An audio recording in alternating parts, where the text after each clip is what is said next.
Hello, everyone. Today we are going to start the new chapter, which is Principles of Inheritance and Variation. So, let's have a look. Have you ever wondered why an elephant always gives birth only to a baby elephant and not some other animal? क्या कभी आपने सोचा है कि एक elephant वो अपने baby elephant को ही बर्थ देता है और किसी अदर एनिमल को नहीं देता? और why a mango seed forms only a mango plant and not any other plant? है ना, मैंगो सीड केवल मैंगो प्लांट ही बनाता है, कोई और अलग प्लांट नहीं बनाता, given that they do are the offspring identical to their parents, right? तो इनका क्या होता है कि हम जानते हैं कोई भी ऑफ स्प्रिंग, कोई भी जब बेबी होता है वो अपने पेरेंट्स के ही आइडेंटिकल होता है, राइट? और do they show differences in some of their characteristics, या फिर उनके कैरेक्टरिस्टिक्स में कुछ डिफरेंसेस भी होते हैं? Have you ever wondered why siblings sometimes look so similar to each other? है ना, सिबलिंग्स जो बहन भाई होते हैं वो भी एक दूसरे से काफ़ी सिमिलर लगते हैं और समटाइम्स इवन सो डिफरेंट, और बहुत बार काफ़ी अलग भी लगते हैं.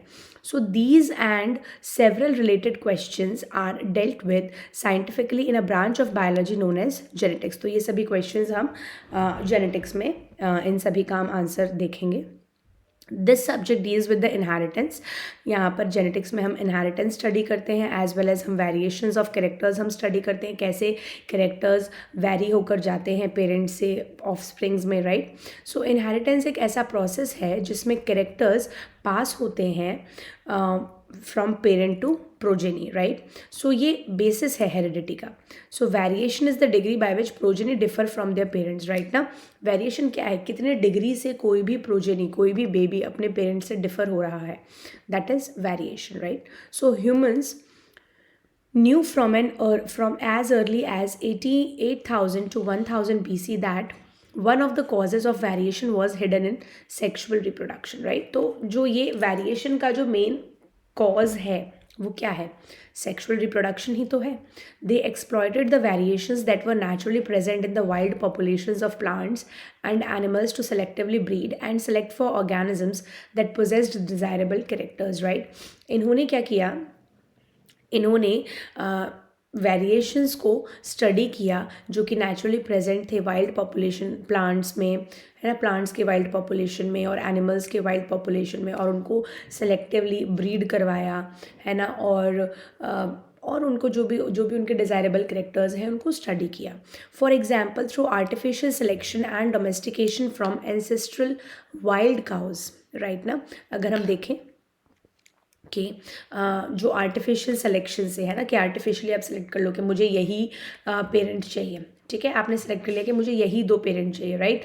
और डोमेस्टिकेशन किया उनको, मतलब उनका पालन किया, ठीक है ना, फ्रॉम एंसेस्ट्रल वाइल्ड काउज, जो वाइल्ड काउज हुआ करती थी. We have well known Indian breeds, right? तो उन वाइल्ड काउज को आर्टिफिशियली सेलेक्ट करके उनको अकॉर्डिंगली ब्रीड करवा के आज की डेट में हमारे पास बहुत वेल नोन इंडियन ब्रीड्स हैं, लाइक साहिवाल काउज पंजाब में, ठीक है. We must however recognise that though our ancestors knew about the inheritance of characters and variation, they had very little idea about the scientific basis of these phenomena, right?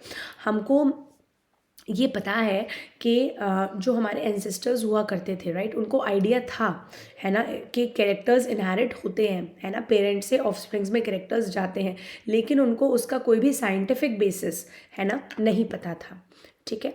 सो फिर Mendel आए, Mendel ने अपने laws of inheritance बताए, ठीक है. देखिए क्या है. सो अगर हम इसमें ओवरऑल हम पढ़ें तो जेनेटिक्स क्या है? Genetics involves what? Genetics is involving what? Your inheritance, है ना, मतलब इनहेरिट हो रहा है कोई भी character from parent to offspring, ठीक है, विद वेरिएशंस, है ना, with some variations, right? So variation क्या है, कितना degree by which a progeny differs from its parents, right? And inheritance is the transfer of characters from parents to offspring, right? अब Mendel's law of inheritance हम देखते हैं. It was during the mid 19th century, right, mid 19th century में क्या हुआ, that was made in the understanding of inheritance. तो mid 19th century में inheritance की थोड़ी अंडरस्टैंडिंग आई। ग्रीगर मेंडल ये साइंटिस्ट थे, ये बहुत इंपॉर्टेंट साइंटिस्ट हैं, आप सभी जानते होंगे। Gregor Mendel conducted hybridization experiments on garden peas for 7 years from 1856 to 1863, right, आपको ये ईयर भी याद रखना है, इस पर क्वेश्चन आ जाता है। तो मेंडल साइंटिस्ट ने अपना हाइब्रिडाइजेशन एक्सपेरिमेंट किया। कौन सा प्लांट लिया इन्होंने? गार्डन पी प्लांट लिया, और इन्होंने ये हाइब्रिडाइजेशन किया from 1856 to 1863 and proposed the laws of inheritance in living organisms, right, और इन्होंने लिविंग ऑर्गेनिजम्स में लॉ ऑफ इनहेरिटेंस को प्रपोज किया। During Mendel's investigations into inheritance patterns, it was for the first time that statistical analysis and mathematical logic were applied to problems in biology, right? So, Mendel के investigation के दौरान inheritance pattern में Mendel ने जो investigation किया, ये पहली बार था कि इनहेरिटेंस में स्टैटिस्टिकल एनालिसिस लगाया गया, कुछ मैथमेटिकल लॉजिक्स लगाए गए बायोलॉजी की प्रॉब्लम्स को सॉल्व करने के लिए। His experiments had a large sampling size, right, इनके एक्सपेरिमेंट का सैम्पल साइज भी बहुत बड़ा था, which gave greater credibility to the data that he collected, right. तो इससे उन्होंने जो डेटा कलेक्ट किया उसको अच्छी क्रेडिबिलिटी मिली क्योंकि इनके पास सैम्पल साइज बड़ा था। Also the confirmation of his inferences from experiments on successive generations of his test plants proved that his results pointed to general rules of inheritance rather than being unsubstantiated ideas, right ना। तो उन्होंने जो ये confirm किया, उन्होंने जो इसमें infer किया कि सक्सेसिव जनरेशन्स, उन्होंने टेस्ट प्लांट्स लिए आगे से आगे जनरेशन्स में, इससे उन्होंने ये प्रूव किया कि जो इनहेरिटेंस का जनरल रूल है, ठीक है ना, वो उन्होंने मतलब एक जो पहले से ही एक अनसब्सटेंशिएटेड आइडिया था कि कुछ पता नहीं था क्या है, ठीक है, तो उन्होंने उसका एक जनरल रूल दे दिया। So Mendel investigated characters in the garden pea plant that were manifested as two opposing traits, right ना। उन्होंने गार्डन पी प्लांट में ऐसे कैरेक्टर्स लिए जिनके दो ऑपोजिट ट्रेट्स हैं, दो ऑपोजिट फॉर्म हैं, ठीक है। ट्रेट क्या होता है? देखिए, कैरेक्टर क्या है? कोई भी, जैसे आप देखें कैरेक्टर क्या होता है, जो भी फिजिकल अपीयरेंस आपको दिख रहा है, ठीक है, लाइक अगर आप बहुत एक बेसिक लें तो स्टेम हाइट एक कैरेक्टर है, ठीक है, पी प्लांट में स्टेम हाइट एक कैरेक्टर है, राइट ना। अब ये स्टेम हाइट जो है ये दो फॉर्म्स में प्रेजेंट होती है। क्या? या तो कोई भी प्लांट टॉल हो सकता है या फिर कोई प्लांट क्या हो सकता है, ड्वार्फ हो सकता है, राइट। तो ये जो टॉल और ड्वार्फ हैं ये क्या है? ये ट्रेट्स हैं। आई बात समझ में? तो कैरेक्टर के जो वेरिएंट फॉर्म्स हैं, है ना, कैरेक्टर क्या हो गया? Stem height. अब इसके जो फॉर्म्स हैं, है ना, अब स्टेम हाइट जो है वो टॉल में भी हो सकती है, ड्वार्फ में भी हो सकती है। So those are called as the traits, right. ऐसे ही और भी मेंडल ने कैरेक्टर्स को स्टडी किया, वो हम पढ़ेंगे अभी आगे। एग्जाम्पल टॉल और ड्वार्फ प्लांट, राइट, ये दो एक कैरेक्टर है। येलो और ग्रीन सीड, है ना, तो यहाँ पे कैरेक्टर क्या हो गया? सीड कलर, ठीक है, seed colour is the character, और ट्रेड्स क्या होगा? Yellow and green. This allowed him to set up a basic framework of rules governing inheritance which was expanded on by later scientists to account for all the diverse natural observations and the complexity inherent in them, right ना। इससे Mendel को inheritance के rules govern करने में idea मिला, right ना। फिर letter और भी साइंटिस्ट्स आए, उन्होंने इसको एक और ज़्यादा डाइवर्स किया, ठीक है ना, और इनहेरिटेंस में जो कॉम्प्लेक्सिटी आती है उसको भी इन्होंने ऑब्जर्व किया, right. So Mendel conducted such artificial pollination or cross pollination experiments with using several true breeding pea plants, right। तो काफ़ी true breeding pea plants को यूज़ करके मेंडल ने artificial pollination and cross pollination इन्होंने किया।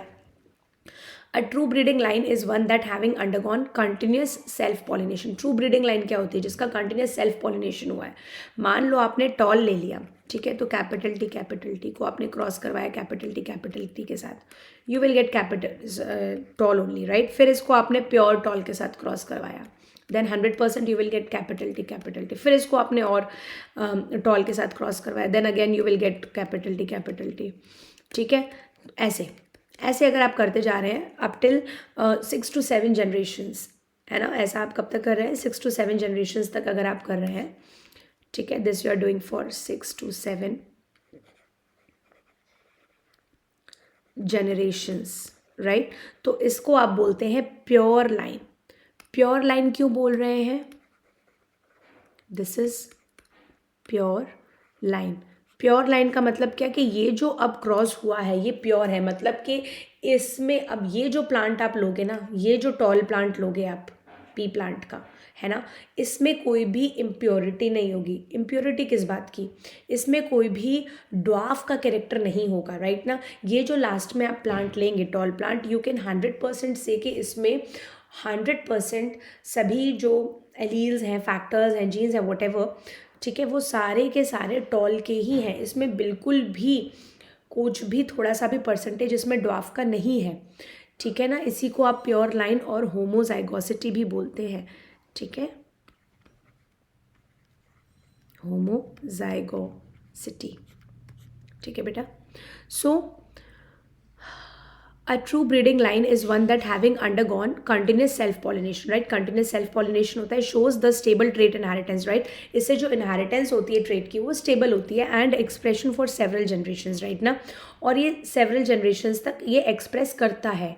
सो Mendel selected 14 true breeding pea plant varieties, है ना। Mendel ने ऐसी कितनी पी प्लांट वेराइटी सेलेक्ट करी? 14 एज पेयर्स, है ना, और ये 14 पेयर्स में करी, मतलब टोटल कितने? 7 कैरेक्टर्स उसने लिए इन पेयर्स, तो 14 हो गए ना total, which were similar except for one character with contrasting traits, right. तो मेंडल ने 14 ट्रू ब्रीडिंग पी प्लांट पर वेराइटी ली और उनमें केवल वो सभी सिमिलर थे, केवल एक एक कैरेक्टर को छोड़कर, राइट। जैसे ये 2 इन्होंने प्लांट लिए, है ना, 2 इन्होंने प्लांट लिए, तो अब इन 2 पी प्लांट में सब कुछ सेम है एक्सेप्ट कि ये प्लांट टॉल है और ये प्लांट ड्वार्फ है, ठीक है ना। अब मान लो मेंडल ने ये 2 और पी प्लांट लिए, इन दोनों पी प्लांट में सब कुछ सेम है। मान लो इसमें जो फ्लावर पोजीशन है वो एक्सियल है और इसमें फ्लावर पोजीशन मान लो टर्मिनल है, ठीक है ना। तो ऐसे करके उन्होंने, ये हमने 4 ले लिए, ऐसे करके उन्होंने 14 प्लांट्स लिए, ठीक है, और उन 14 प्लांट्स में सभी कैरेक्टर्स सिमिलर थे एक्सेप्ट फॉर 1111 ट्रेट, राइट, जो कंट्रास्टिंग ट्रेट था, बस वही उतना ही अलग था, बाकी सब similar. Some of the contrasting trait selected were smooth और रिंकल्ड सीड, है ना। एक कंट्रास्टिंग ट्रेट था स्मूथ और रिंकल्ड सीड, जिसमें कि सीड शेप इसमें कैरेक्टर आ जाता है। येलो और ग्रीन सीड, इन्फ्लेटेड और कॉन्स्ट्रिक्टेड ग्रीन और येलो पॉड्स एंड टॉल और ड्वार्फ प्लांट्स, राइट। तो ये आपके कंट्रास्टिंग ट्रेट्स थे जो कि मेंडल ने लिए, ठीक है। तो ये रही इसकी एक टेबल बहुत अच्छी यहाँ पर बनी हुई कि मेंडल ने क्या क्या कैरेक्टर लिए थे। देखिए, सबसे पहला स्टेम हाइट मेंडल ने लिया, है ना। तो स्टेम हाइट जो मेंडल ने लिया, ठीक है, इसके कंट्रास्टिंग ट्रेट्स क्या क्या हैं? Tall and dwarf. और ये कौन से क्रोमोसोम पर प्रेजेंट है ना। वैसे पी प्लांट के पास कितने क्रोमोसोम्स हैं? टोटल 7 क्रोमोसोम्स हैं, मतलब आप कह सकते हो कि 7 पेयर्स हैं, मतलब कि टोटल कितने क्रोमोसोम्स हो गए? 14 क्रोमोसोम्स हो गए पी प्लांट के पास, ठीक है ना। तो स्टेम हाइट का जो कैरेक्टर है, ठीक है, उसके ट्रेट्स क्या है? टॉल और ड्वार्फ। तो ये स्टेम हाइट का कैरेक्टर कौन से क्रोमोसोम नंबर पर प्रेजेंट है? 4 पर, ठीक है, ध्यान रखेंगे। दूसरा है आपका फ्लावर कलर, ठीक है, इसके कंट्रास्टिंग ट्रेट्स क्या है? Violet and white. तो टॉल जो है वो डोमिनेंट है, पहला जो है वो डोमिनेंट है और दूसरा जो है वो रिसेसिव है, राइट। Tall is dominant and dwarf is recessive. Again violet is dominant and white is recessive, right. तो अब आप ध्यान में रखेंगे कि ये जो फ्लावर कलर है, ठीक है, फ्लावर कलर कौन से क्रोमोसोम पर प्रेजेंट है? 1 पर, ठीक है। देन फ्लावर पोजिशन, एक्सियल और टर्मिनल। एक्सियल डोमिनेंट है और टर्मिनल क्या है? रिसेसिव है, ठीक है। सो यहाँ पर क्रोमोसोम नंबर क्या है? 4, है ना। पॉड शेप, इन्फ्लेटेड और कॉन्स्ट्रक्टेड। इन्फ्लेटेड मतलब कि फूला हुआ पॉड, है ना, जो मटर की फली होती है वो फूली हुई है या फिर वो कॉन्स्ट्रक्टेड है, ठीक है। तो inflated is the dominant trait and constricted is the recessive trait, right. And it is present on the chromosome number 4 again. Now the pod colour, it is green और येलो। सो ग्रीन डोमिनेंट है और yellow क्या है? Recessive है, ठीक है। तो ये आपका प्रेजेंट है क्रोमोसोम नंबर 5 पर। Now seed shape, seed shape आपका क्या है? Round and wrinkled. Round is your dominant and wrinkled is recessive, है ना। तो ये है आपका 7 पर present. Seed colour, seed colour is yellow and green. Yellow is the dominant and green is recessive, ठीक है। तो सीड कलर आपका कौन से क्रोमोसोम नंबर पर प्रेजेंट है? 1 पर, ठीक है ना। तो आप इसको एक तरीके से आप एक फ़ोन नंबर की तरह आप याद कर सकते हैं, 4144 571, ठीक है। अगर आप ये कैरेक्टर्स लाइन वाइज याद रखते हैं, है ना, कि क्या, देखो कैसे याद रखेंगे आप इसको मैं बताऊं। सबसे पहले आप कोई प्लांट देखेंगे, उसमें आपको स्टेम दिखेगा ना, आप उसके स्टेम की हाइट को जानेंगे ना कि भाई ये प्लांट बड़ा है या छोटा है, what ever it is, right. फिर स्टेम बनता है, स्टेम के बाद क्या बनता है? फ्लावर बनता है ना। फिर आपको फ्लावर दिखेगा, है ना, कि अरे वाह कितना सुंदर फ्लावर है, that's how you can memorize flower का कलर, ठीक है। फिर ये फ्लावर कहाँ है, क्या मैं इसे तोड़ सकता हूँ या नहीं तोड़ सकता हूँ, ठीक है ना, ऐसा आप याद कर सकते हैं, है ना।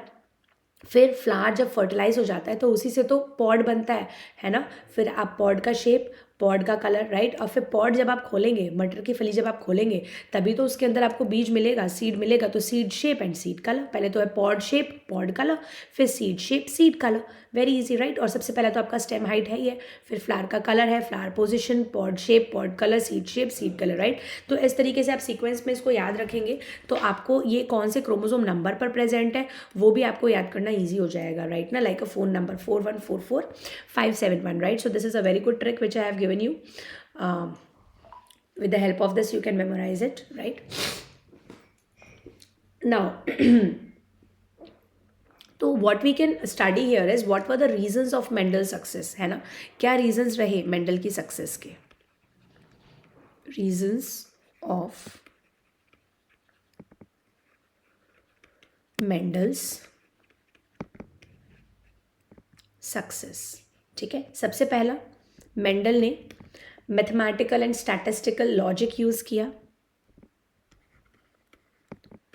Use of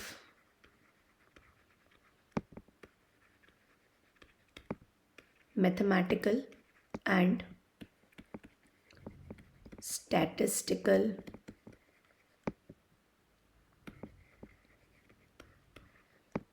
logics to analyze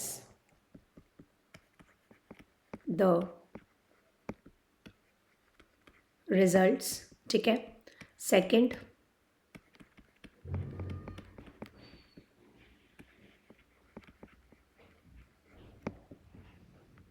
kept record of all the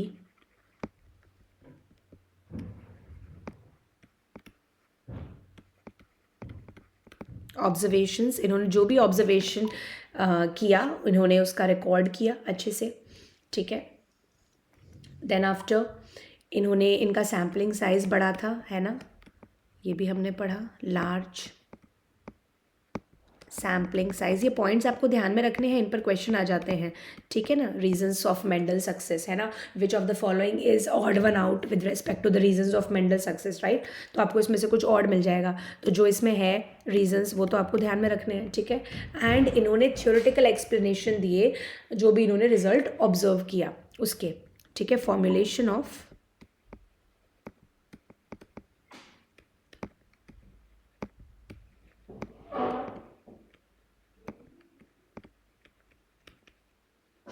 theoretical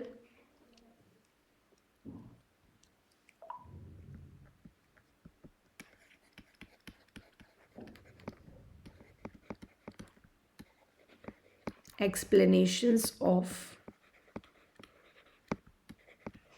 observed results, ठीक है।